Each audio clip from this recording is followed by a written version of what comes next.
Bill and Ted Face the Music. This is the spoiler review. I have a review on my blog, soundedbettermyhead.com. There's pretty much no spoilers on there. If you've seen at least one trailer for the film, you shouldn't have any surprises from that. I gave this film a 1.5 out of 5. It's one of the lowest ratings I've given in a while. It's not that it was a bad film, it was boring. I just never got invested in it.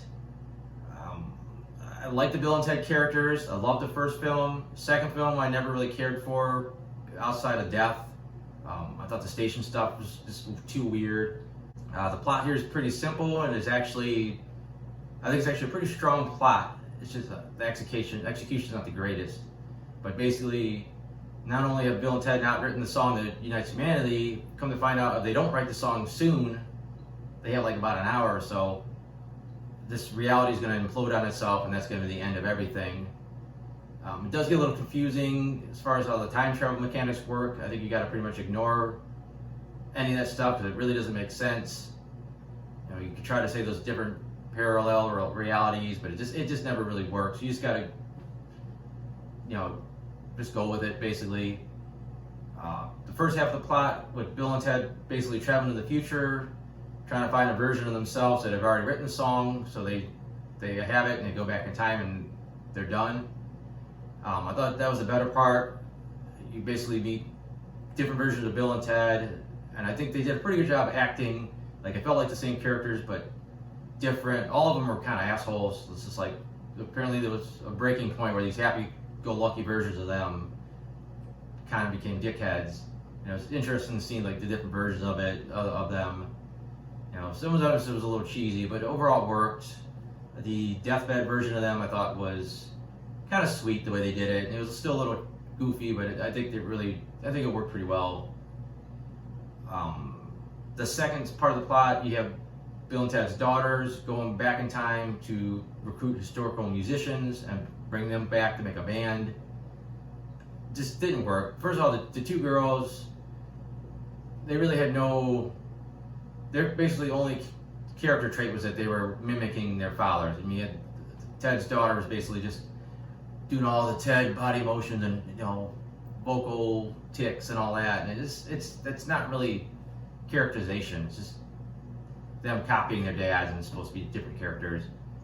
It reminded me of the Dumb and Dumber prequel with the younger version of Harry and Lloyd. It was just two completely different actors, and it just seems stupid. It was just two actors mimicking these characters that people like, played by better actors, and that's how I felt about the daughters in a way.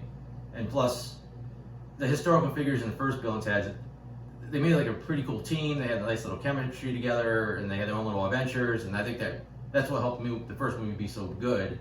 Here, they just don't really do much. They have very little interaction. They meet, and then they go in the future, and then they're in the band, and there's not much to it beyond that.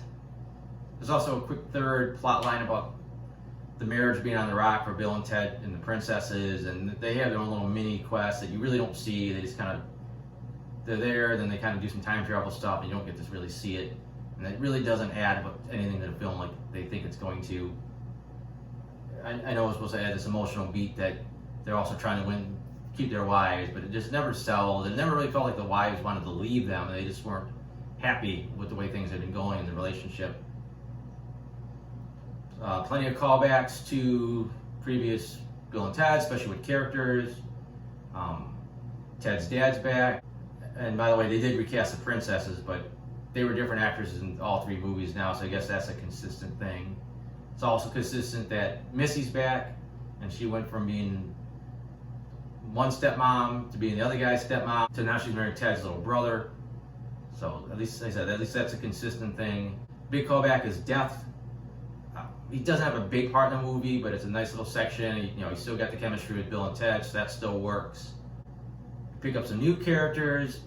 Didn't care for Rufus's daughter. She's perfect with what the plot needs. She shows up, she gives them their mission basically, and that's all she really needed to do, and you don't really need to see her again, but she pops up repeatedly, and she just really doesn't add anything to the whole product. Did not like this. They had the robot character that was supposed to assassinate them. It was just looked like just like a guy in a robot suit. And I never felt like this was a robot. and then he had these really weird quirks and weird personality. You would almost been better off just saying it was some kind of a cyborg that was a hunter killer instead of like a robot. I don't know. It just, the whole thing never worked for me. He was annoying. He just was a kind of a distraction. I think there was a way they could have did him that he would have worked, but they just didn't do it.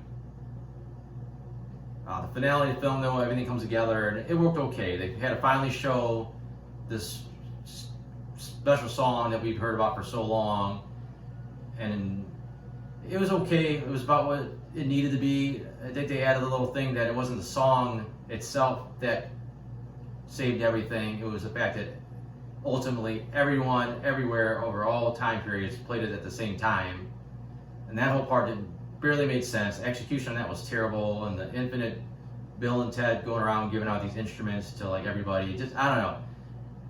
I get what they were trying to do, but it just, it was just weirdly executed.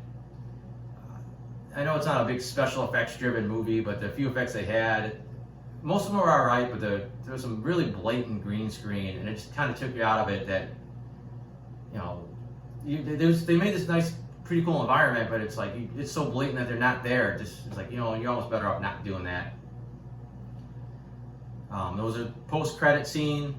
I did not end up sticking around for it, but since I was at a drive-in and I had still the radio on, I actually heard it on the way home, so I kind of got a gist of what it was. Went online to read about it, so it's what I thought it was. It sounded cute, but if you didn't really care for the movie like me, there's definitely no reason to stick around for it. I don't think I got much else more to say about this movie. Like I said, it's okay. It's not. I don't think it was necessarily a bad movie. It was just, I just didn't get into it. I don't know what else is coming out anytime soon that I'm gonna want to post a video about. So you can still go on my blog. I got some other reviews on there, TV reviews, some other movie reviews. I got my comic strip, which I still do regularly update, so that's always there. That's at soundofbettermyhead.com.